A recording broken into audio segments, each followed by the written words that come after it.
마태복음 24장 13절부터 35절 말씀 우리 함께 교독합니다. 그날에 그들 중 둘이 예루살렘에서 25리 되는 엠마오라 하는 마을로 가면서 이 모든 일을 서로 이야기하더라. 그들이 서로 이야기하며 문의할 때에 예수께서 가까이 이르러 그들과 동행하시나 그들의 눈이 가려져서 그인 줄 알아보지 못하거늘 예수께서 이르시되 너희가 길 가면서 서로 주고받고 하는 이야기가 무엇이냐 하시니 두 사람이 슬픈 빛을 띠며 머물러 서더라. 그 한 사람이 글로 말하는 자가 대답하여 이르되 당신이 예루살렘에 체류하면서도 요즘 거기서 된 일을 혼자만 알지 못하느냐. 이르시되 무슨 일이냐 이르되 나사렛 예수의 일이니 그는 하나님과 모든 백성 앞에서 말과 일에 능하신 선지자이거늘 우리 대제사장들과 관리들이 사형 판결에 넘겨주어 십자가에 못 박았느니라. 우리는 이 사람이 이스라엘을 속량할 자라고 바랐노라. 이뿐 아니라 이 일이 일어난 지 사흘째요 또한 우리 중에 어떤 여자들이 우리로 놀라게 하였으니 이는 그들이 새벽에 무덤에 갔다가 그의 시체는 보지 못하고 와서 그가 살아나셨다 하는 천사들의 나타남을 보았다 함이라. 또 우리가 함께한 자 중에 두어 사람이 무덤에 가 과연 여자들이 말한 바와 같음을 보았으나 예수는 보지 못하였느니라 하거늘 이르시되 미련하고 선지자들이 말한 모든 것을 마음에 더디 믿는 자들이여 그리스도가 이런 고난을 받고 자기의 영광에 들어가야 할 것이 아니냐 하시고 이에 모세와 모든 선지자의 글로 시작하여 모든 성경에 쓴 바 자기에 관한 것을 자세히 설명하시니라. 그들이 가는 마을에 가까이 가매 예수는 더 가려하는 것 같이 하시니 그들이 강권하여 이르되 우리와 함께 유하사이다. 때가 저물어가고 날이 이미 기울어나이다 하니 이에 그들과 함께 유하러 들어가시니라. 그들과 함께 음식 잡수실 때에 떡을 가지사 축사하시고 떼어 그들에게 주시니 그들의 눈이 밝아져 그인 줄 알아보더니 예수는 그들에게 보이지 아니하시는지라. 그들이 서로 말하되 길에서 우리에게 말씀하시고 우리에게 성령을 불어주실 때에 우리 속에서 마음이 뜨겁지 아니하더냐고. 곧 그때로 일어나 예루살렘에 돌아가 보니 11 제자와 및 그들과 함께한 자들이 모여 있어 말하기를 주께서 과연 살아나시고 시몬에게 보이셨다 하니라. 함께 봉독합니다. 두 사람도 길에서 된 일과 예수께서 떡을 드심으로 자기들에게 알려주신 것을 말하더라. 네. 매일 1,000원 감사원금 계속하고 있습니다. 매일 1,000원씩 하루하루 아침이든 저녁이든 하나님의 은혜와 인도하심에 감사하면서 추수감사주일 때 11월 첫째 주일입니다. 감사 예물 드려서 선교 사업과 구제 사업에 우리가 매년 거의 15년째 되는 것 같은데 귀하게 쓰임 받습니다. 늘 기도하면서 감사하며 하나님께 예물을 경감을 다해서 드릴 수 있기를 바랍니다. 사람은 누구나 꿈이 있습니다. 그리고 인생에 이루고 싶어하는 삶의 꿈과 목적이 있고 그리고 그 꿈과 목적을 이루기 위해서 좀 더 큰 도시로 좀 더 큰 동네로 사람들이 올라옵니다. 우리도 예전에 그러한 말들이 있었죠. 말은 어디로 보내고 제주로 보내고 사람은 어디로 서울로 보낸다. 큰 꿈을 가지고 사람들이 큰 데로 옮겨나가. 어저께 케이블 TV를 돌리다가 삼성의 창업주인 이병철 회장하고 LG의 금성 창업주인 구인의 회장하고 두 분을 비교하면서 하는 이야기들을 봤습니다.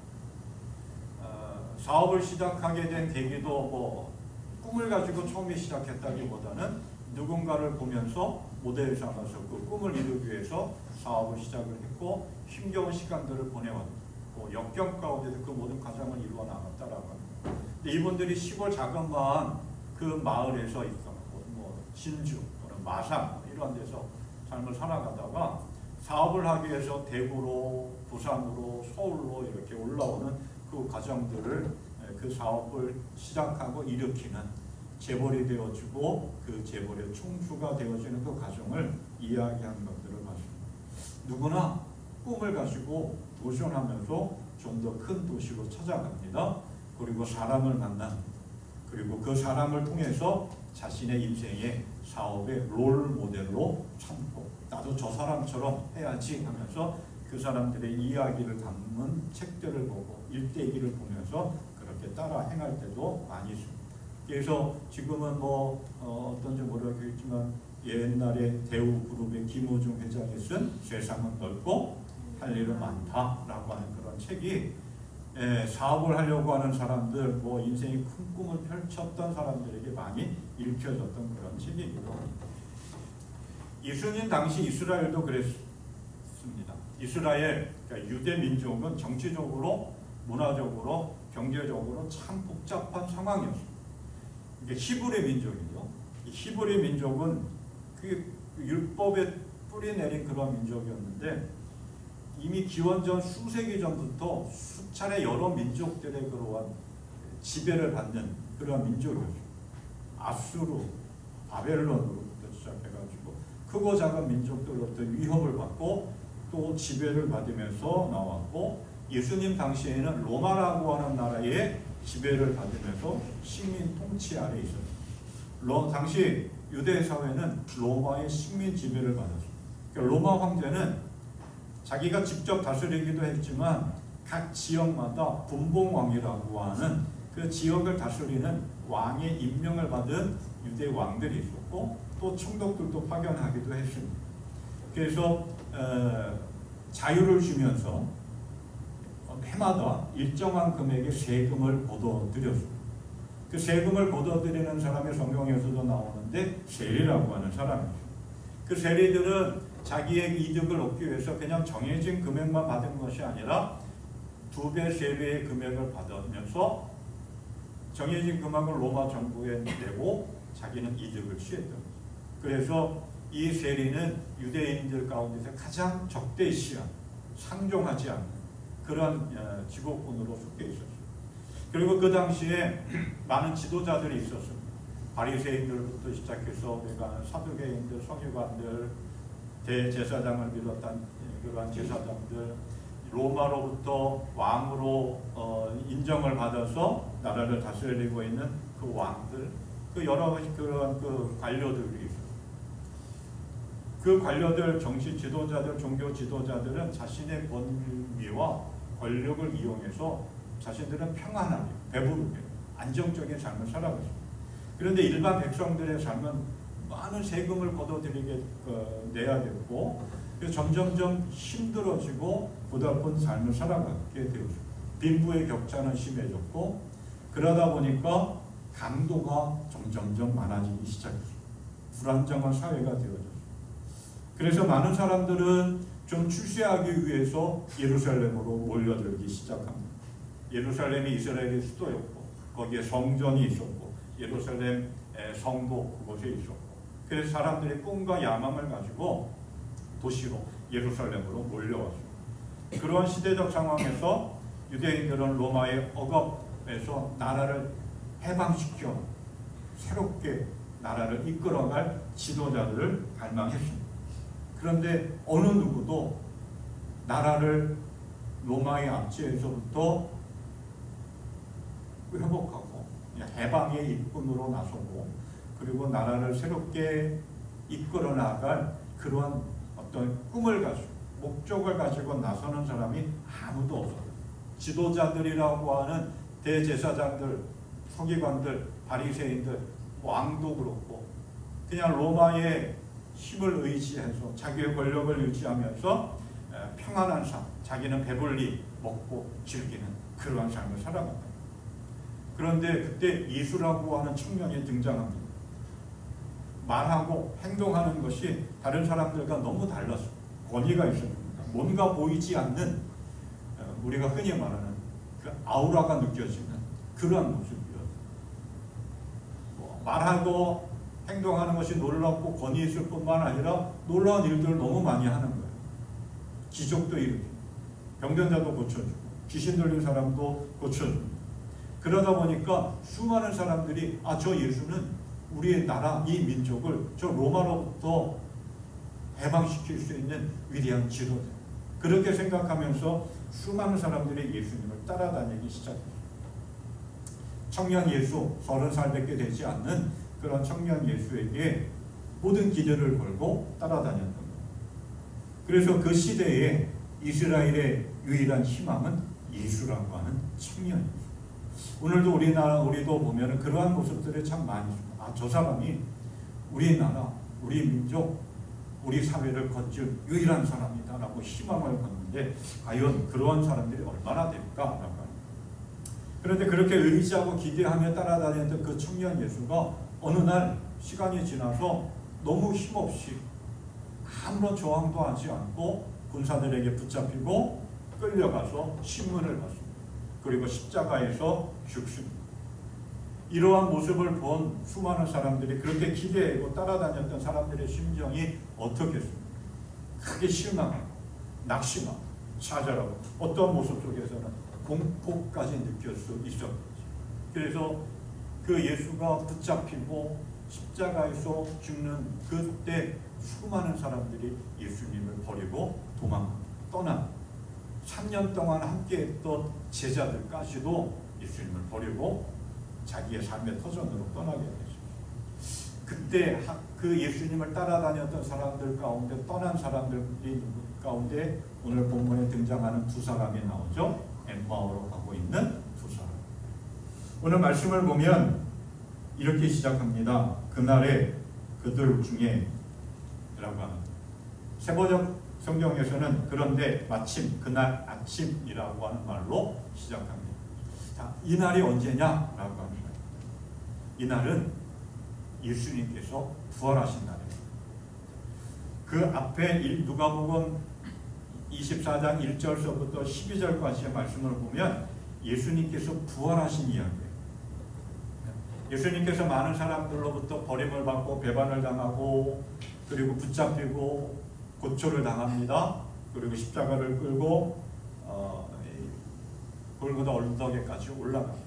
그런데 이미 예수님은 제자들에게 또 예수님을 따르는 수많은 사람들에게 내가 많은 사람들로부터 버림을 당하고 배반을 당하고 또 고초를 당하고 십자가에서 죽을 것이다. 하지만 3일 만에 살아날 것이다 라고 이미 말씀을 하셨습니다.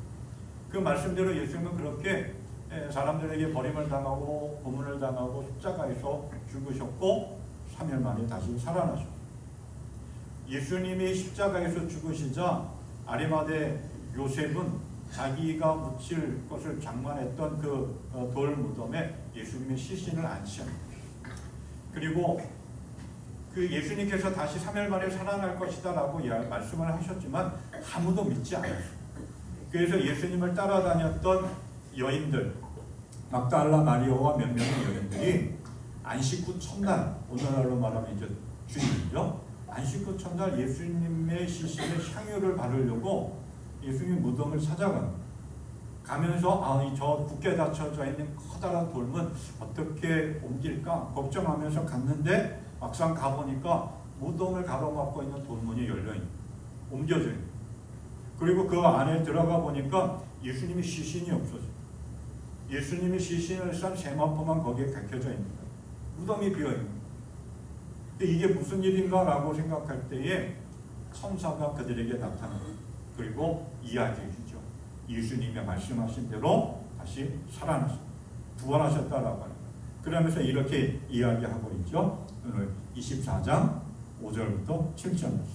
어찌하여 살아계신 분을 죽은 사람들 가운데서 찾고 있습니까? 그는 여기 계시지 않고 살아나셨습니다. 갈릴리에 계실 때 하신 말씀을 기억해 보십시오. 인자는 반드시 죄인의 손에 넘어가서 십자가에 처형되고 사흘째 되는 날에 살아나야 한다고 하셨습니다. 천사들의 이야기를 듣고 듣는 가운데 이 여인들은 생전에 예수님이 하셨던 말씀이 생각나고 그리고 부랴부랴 예수님이 부활하셨다라고 하는 소식을 제자들이 모여있는 그곳으로 달려가요. 그리고 그 소식을 전합니다. 그런데 제자들도 전혀 믿지 않는 거예요. 무언 헛소리야, 무슨 이상한 소리야 라고 하면서 믿지 않는 거예요. 그런데 베드로가 또 나섭니다. 베드로를 보면 항상 앞장서 나서기는 하지만 별 소득이 없을 때가 참 많이 있습니다. 베드로가 먼저 나서서 예수님의 무덤을 향하여 걸어가 또 들어가 보니까 아무것도 없는 거예요. 그냥 이상하게 생각하면서 슬픈 마음으로 아픈 마음으로 다시 예수님 모여있던 곳으로 다시 돌아왔습니다. 그날 두 사람 엠마오로 내려가고 있다라는 겁니다. 엠마오라고 하는 마을은 예루살렘에서 오늘 성경 표현을 보면 25리 떨어져 있다. 11km 떨어져 있는 거예요. 정확하게 어디인지 나오지는 않지만 자그마한 시골 마을 정도 되는 거죠. 이 사람들은 왜 엠마오로 내려갔을까? 여러 가지 이야기를 하기도 하지만 몇 가지 이야기를 하기도 하지만 가장 좀 근거 있는 이야기는 아마 이 사람들의 고향이 엠마오가 아니었을까.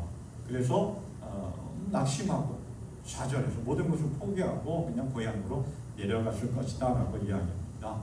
그러니까 이 두 사람은 어떤 사람이냐, 누굴까? 오늘 성경에서 18절에서 이렇게 이야기하죠. 그 한 사람인 글로바라 하는 자가 대답하여 이르되, 두 사람 가운데 한 사람은 글로바라고 하는 거예요. 그러니까 이 글로바가 누구냐라고 하는 거예요. 글로바라고 하는 이름의 뜻은 유명한 아버지라고 하는 뜻인데, 보면은 이름이 구체적으로 언급될 정도로 보면 많은 사람들에게 알려진, 많은 사람들이 알고 있는 사람일 것이다. 근데 이제 보면 요한복음 19장 25절 말씀에 이렇게 이야기해요. 예수의 십자가 곁에는 예수의 어머니와 이모와 글로바의 아내 마리아와 막달라 사람 사마리아가 서 있었다. 그러니까 이 말씀에 의해서 보면 글로바는 누구냐? 예수님을 따라다녔던 여인 가운데 한 사람의 남편이라고. 그러니까 지금 예루살렘에서 부활하신 예수님께서 부활하신 그날 오후에 예루살렘에서 엠마오로 가고 있는 이 두 사람은 누구냐? 글로바와 그의 아내였다. 글로바와 그의 아내는 또 누구냐? 성경 말씀을 보면 작은 야고보와 요새의 아버지였다. 그러니까 이들 네 명의 식구들은 예수님을 아주 가까이 열심히 따라다녔던 사람들. 예수님의 12명의 제자는 아니지만 예수님을 따라다녔던 수많은 사람들 가운데 아주 열심히 가까이 예수님을 따라다녔던 사람들이라고 합니다. 교회도 보면 파레트의 법칙이라고 하는 것이 100명의 사람들이 있는데 열심히 열정적으로 뭔가 하는 사람들은 그 가운데 20%밖에 안 된다라고 해요. 그게 이제 팔레트의 법칙인데 이 수많은 사람들 가운데 글로바와 그의 아내, 그의 가족은 열심히 가까이서 예수님을 따라다녔던 사람이라고.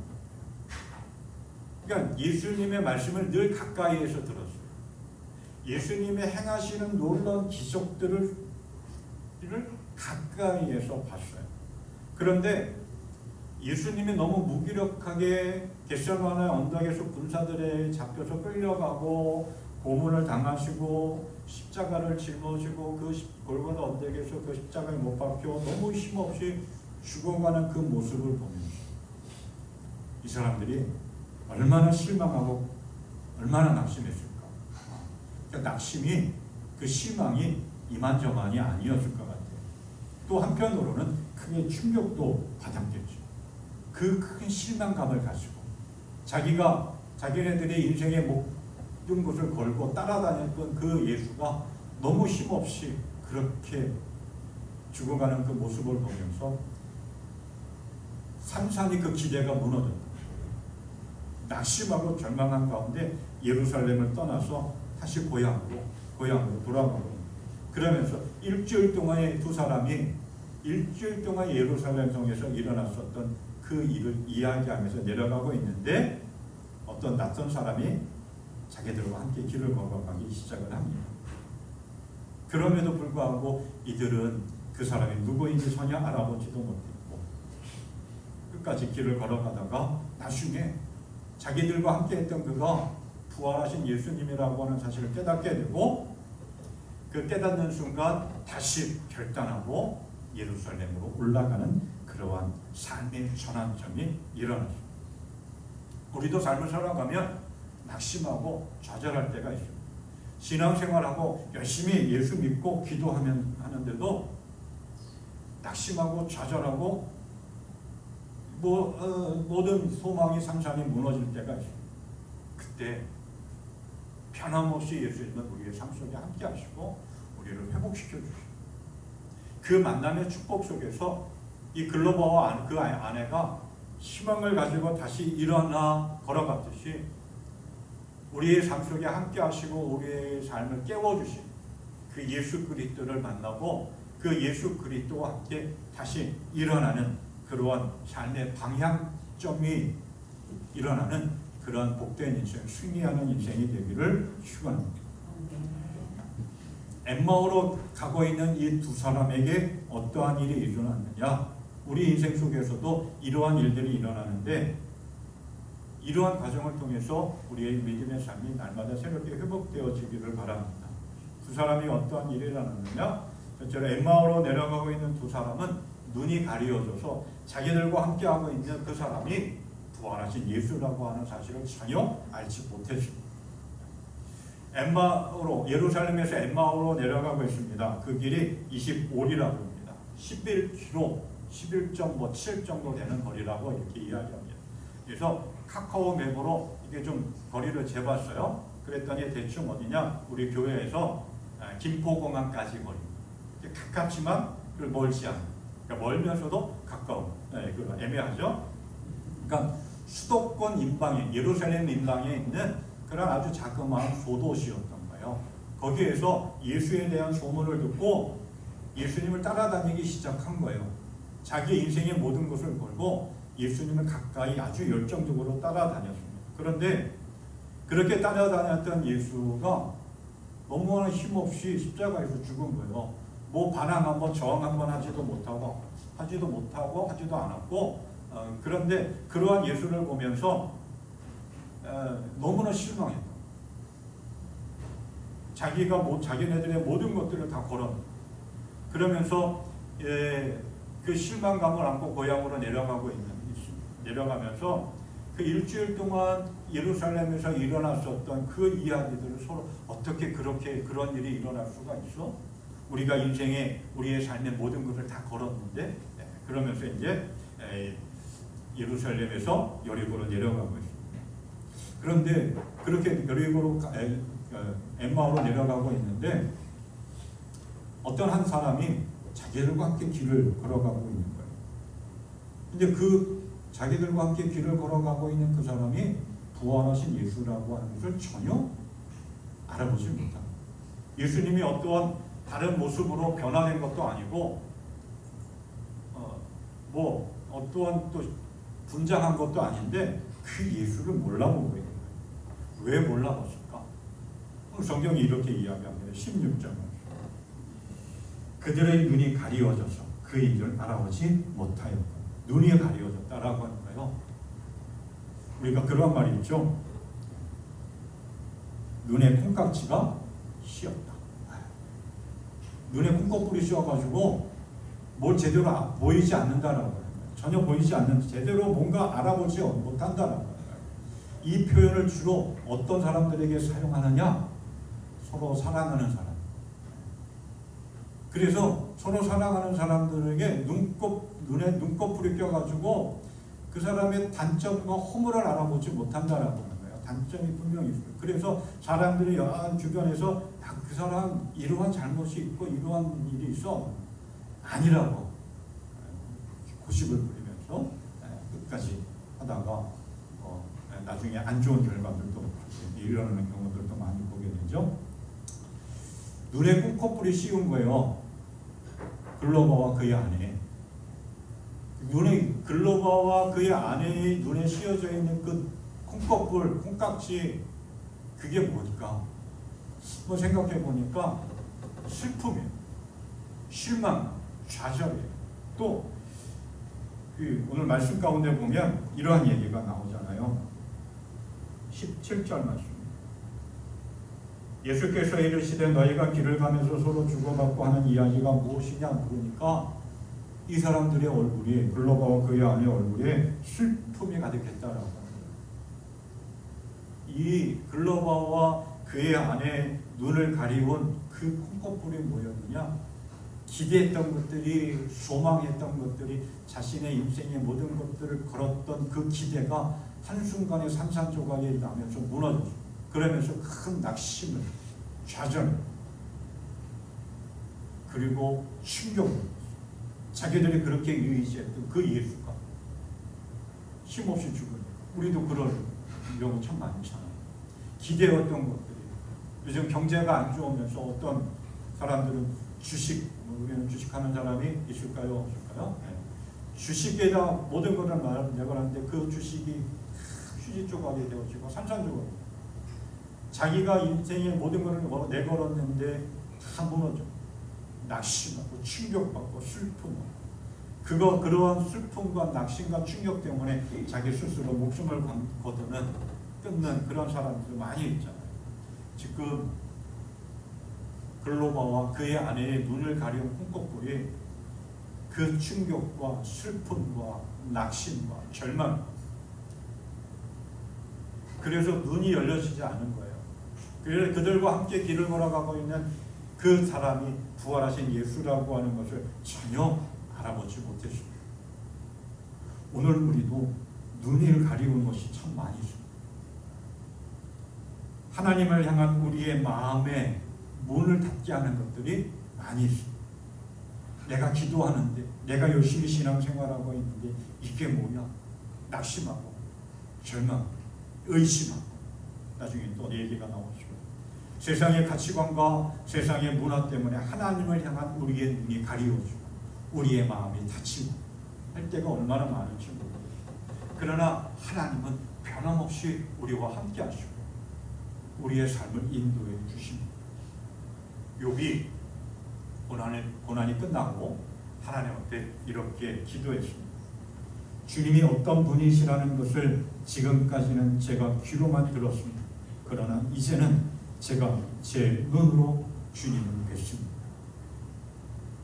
우리가 믿음의 삶을 살아갈 때 낙심하고 좌절하고 세상의 향락과 가치관과 세상의 문화 때문에 하나님을 향한 우리의 마음이 닫힐 때가 있고 우리의 눈이 열리지 않아서 콩깍지가 씌울 때가 있습니다.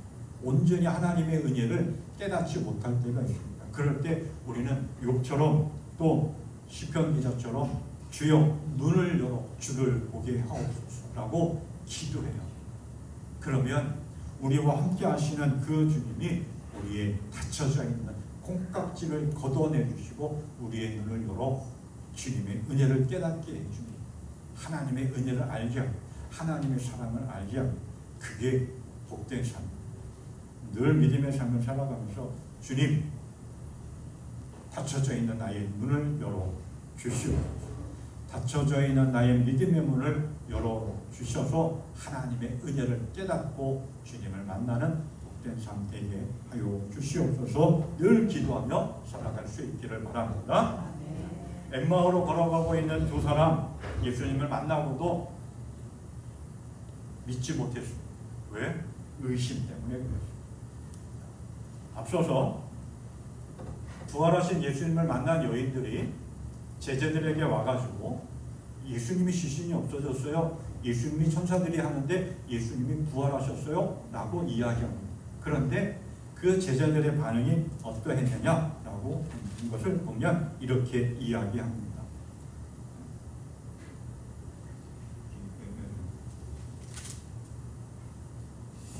11절, 사도들은 그들의 말이 허탄한 듯 들려 믿지 않았다. 허탄한 말이 뭐냐? 어처구니없는, 이상한, 터무니없는 그런 뜻을 가지고 있습니다. 예수님은 십자가에서 죽으시기 전에 제자들에게 계속해서 말씀하셨어요.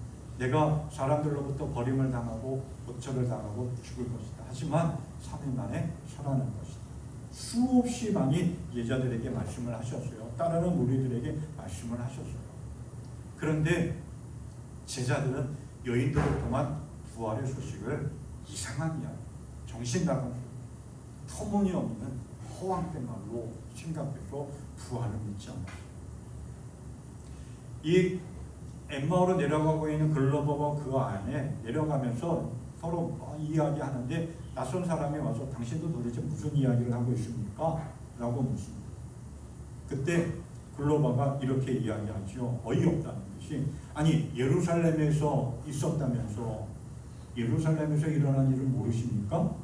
그러니까 예수님은 또 찬양독스럽게 연기를 잘해야 돼요. 네. 찬양독스럽게 도대체 무슨 일입니까? 다시 되묻습니다. 그랬더니 글로버가 일주일 동안 일어났던 일들을 쭉 이야기해 주잖아요.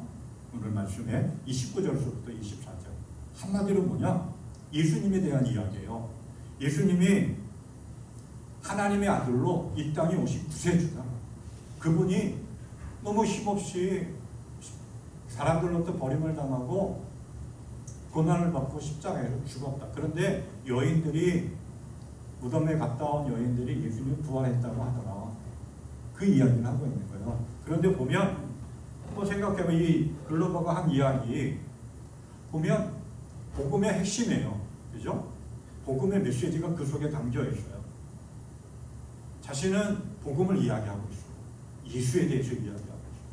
그런데 믿지 않고 있는 거예요. 왜 믿지 않았느냐? 의심했기 때문에. 어처구니 없는 말, 전혀 일어날 것 같지 않은 이야기 하고 있다라고 생각을 했던 거예요. 그래서 낙심하고 절망해서 그냥 고향으로 내려가고 있는 거죠. 부활하신 예수님께서 제자들이 모여있는 가운데 첫 번째 나타나셨어요. 그때 도마가 없었어요.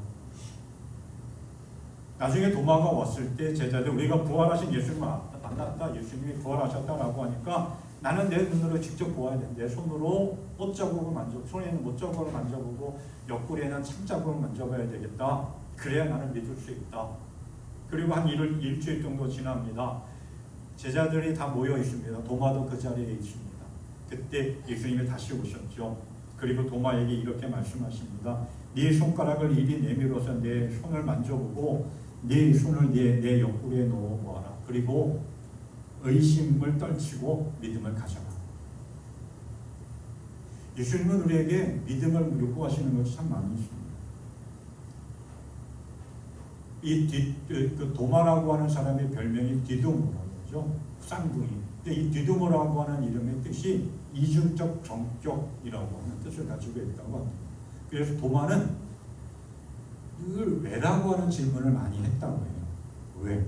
의심을 늘 가지고 있었던 사람이죠. 또 하나의 사건이 있습니다. 제자들이 배를 타고 먼저 강을 건너가서 중간 정도에 이릅니다. 시간이 새벽 정도였습니다. 기도하고 예수님은 무리를 걸어오십니다. 제자들이 그 모습을 보고 유령이다 라고 하면서 혼비백산 놀라서 뭘 어쩔 줄 모릅니다. 그때 예수님이 나니까 두려워하지 말라고 합니다. 베드로가 만일 주님이시거든 나로 무리를 걸어오게 하십시오. 명령하십시오. 예수님이 허락하셨고 베드로는 예수님을 바라보고 무리를 걸어갑니다. 이미 바다에는 풍랑이 일고 있었습니다. 예수님을 바라보고 무리를 걸어가던 베드로 풍랑을 바라보는 순간 의심이 생깁니다. 내가 진짜 이게 무슨 일이야?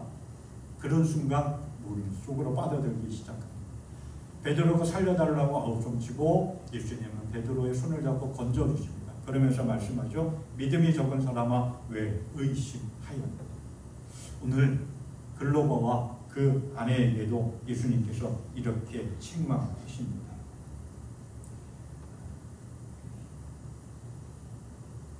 25절 이르시되 미련하고 선지자들이 말한 모든 것을 마음에 더디 믿는 자, 믿지 못하고 의심하는 것을 책망합니다.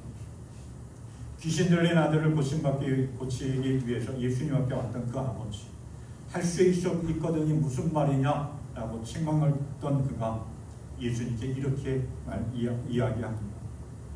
나 믿음 없는 나를 도와주소서. 우리도 믿음의 삶을 살아갈 때 성경은 많이 읽어서 압니다. 설교도 많이 들어서 압니다. 그래서 성경에 대한 이야기, 예수에 대한 이야기 많은 사람들에게 이야기할 수도 있습니다.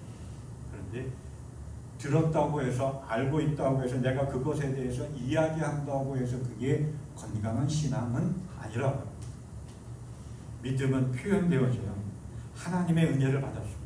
하나님의 사랑으로 삶을 살아가고 있습니다. 그것을 우리는 우리의 알고 있는 것, 내가 경험한 그 신앙적인 것, 그것을 고백하고 선포해야 됩니다. 그게 의심을 떨쳐버릴 수 있는 믿음의 삶의 첫 열매입니다. 첫 시작입니다. 그렇게 선포하며 나아갈 때에 우리의 믿음은 열매를 맺게 됩니다. 우리는 믿음의 삶을 살아가면서 의심을 지나서 확신하는 그러한 신앙의 삶을 살아갈 수 있기를 바랍니다. 그래서 믿음 없는 나를 도와주십시오. 나의 믿음을 견고하게 해주십시오. 그래서 어떠한 상황 속에서도 흔들림 믿음의 삶을 살아갈 수 있기를 바랍니다. 엠마오로 내려가고 있는 글로버와 그의 아내 두 사람에게는 예수님이 찾아오셨고 성경을 풀어주셔서 이야기할 때 예수님을 만났습니다. 만남의 축복이 일어났습니다. 우리는 믿음의 삶을 살아가면서 낙심하고 좌절할 때가 있습니다. 그래서 하염없이 밑으로 그냥 하염없이 꺼지는 삶을 경험할 때가 있습니다. 그러나 그런 가운데서도 예수님은 언제나 우리의 삶에 함께 하시고 우리를 붙잡아 주십니다.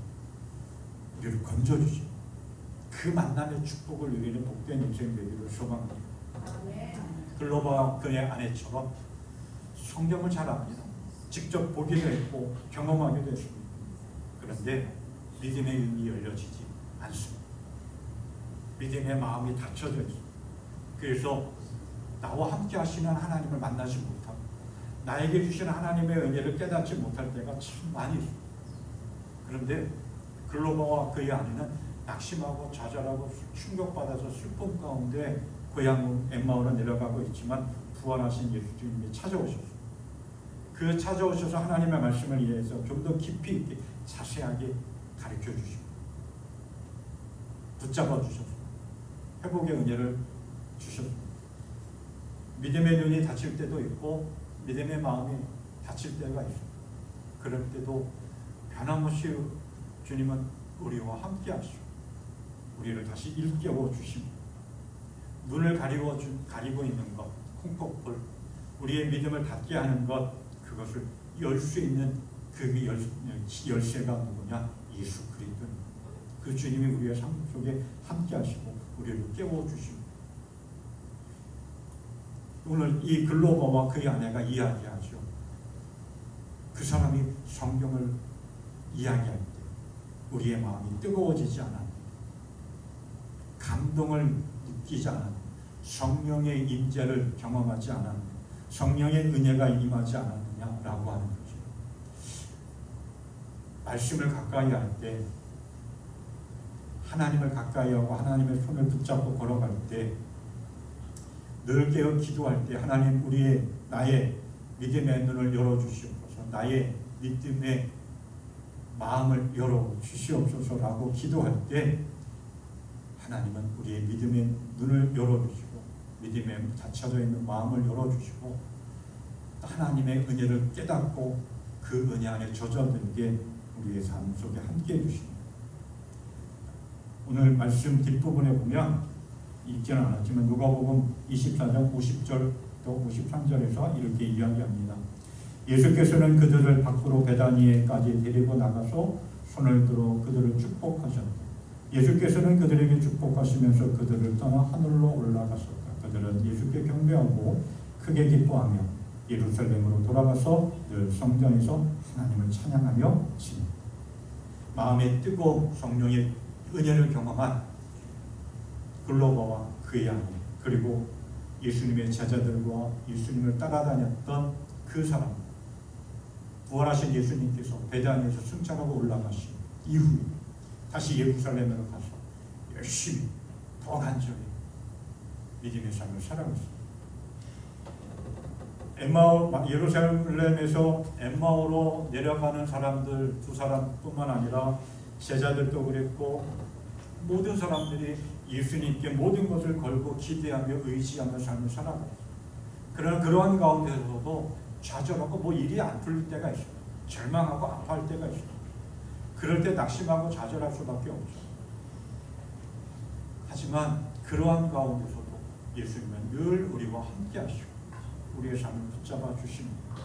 실망과 낙심 속에 하염없이 좌절하고 정말 하나님이 나를 사랑하실까? 하나님이 내 기도를 들어주실까? 의심할 때가 있지만 그러한 가운데서도 주님은 언제나 우리의 삶의 희망, 소망, 우리가 인생의 모든 것을 걸 기대, 그 힘,